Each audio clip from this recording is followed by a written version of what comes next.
इस दफा मैं घर गया ना, अम्मी को बोलूंगा मेरी शादी करा दो, कम से कम कपड़े तो धुले हुए मिलेंगे। कौन करेगा आपसे शादी? कौन करेगा मुझसे शादी? क्यों, मैं कोई मर्द नहीं हूँ? मेरे ठिकने कद पे मत जाओ, अंदर से पूरा हूँ। आपकी अम्मी को क्या फायदा होगा आपकी शादी कराकर?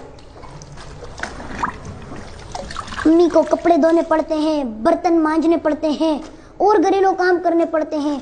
उसकी इन कामों से तो जान छूटेगी। बोलना यार अम्मी मान जाएगी। मुझे क्या पता मानेगी नहीं मानेगी। मैं तो फेल भाई के वलीमे में गया था ना, तो फेल भाई कहते हैं मेरी शादी हुई थी ना तो मैंने ऐसे ऐसे घूंघट उठाया था। ज्यादा ड्रामे नहीं कर, कपड़े दो। पता है कितना खर्चा आता है शादी में? शादी शादी लगाया हुआ है, कौन देगा आपको खर्चा? पैसे? हाँ बात सुन, हमारे मोहल्ले की गली गली में जो लूसी कुत्ते घूमते हैं ना, उनको एक कंटेनर में बंद करके चाइना को भेज देंगे। पता है कितने पैसे मिलते हैं? फी कुत्ता 1000 रुपए, यानी 100 कुत्ते 1 लाख रुपए। क्या ख्याल है भाई? तोबा तोबा, कहाँ से आते आपके दिमाग में ऐसे आइडियाज? मुझे अंकल बस्साम ने कहा था ना, जल्दी मौलवी बन जा, लोग दाढ़ी टोपी का लिहाज करके रिश्ता दे देंगे। मैंने भी कहीं पढ़ा था अल्लाह गंजे को नाखून ना दे। अगर अल्लाह ताला आपको तवील कद और डोल शोल जैसा जिस्म देते तो चार शादियां हो जाती भाई, मजे।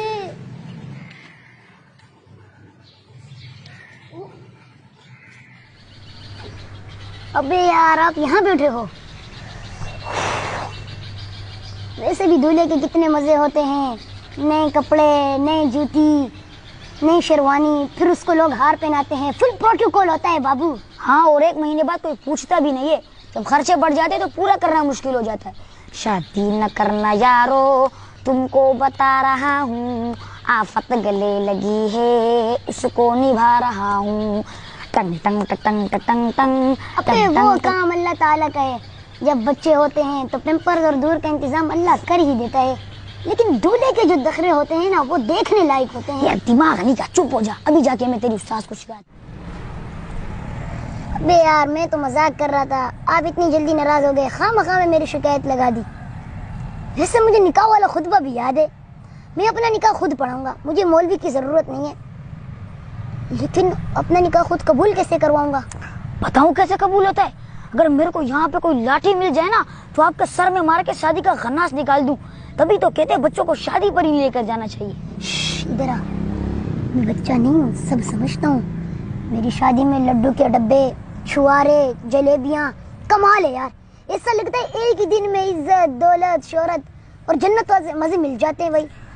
मुझे बता मैं कहाँ जाकर मरूं, कहाँ डूबूं, और मैं आपकी शादी की बकवास नहीं सुनना चाहता। प्लीज मुझे माफ कर दो, मुझे माफ कर दो। अबे यार मैं तो मजाक कर रहा था, ये भाई तो सच में गुस्सा होके चले गए।